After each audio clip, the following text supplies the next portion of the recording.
بسم اللہ الرحمن الرحیم۔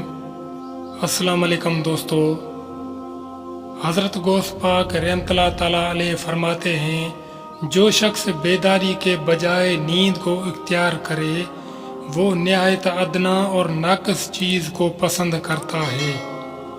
نیند چونکہ موت کی بہن ہے، اس لیے وہ تمام مصلوحات سے بے خبر ہو کر مردوں سے ملنا چاہتا ہے۔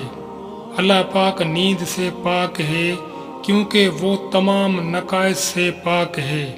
ملائکہ بھی بارگاہ رب العزت کے قریب ہونے کی وجہ سے نیند سے دور ہیں۔ جنتیوں پر بھی نیند طاری نہیں ہوگی۔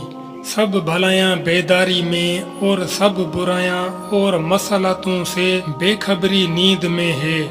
جو شخص اپنی خواہش کے مطابق ضرورت سے زیادہ کھانے پینے اور نیند میں مصروف رہے گا تو اس کے ہاتھ سے بہت سی بھلائیاں نکل جائیں گی۔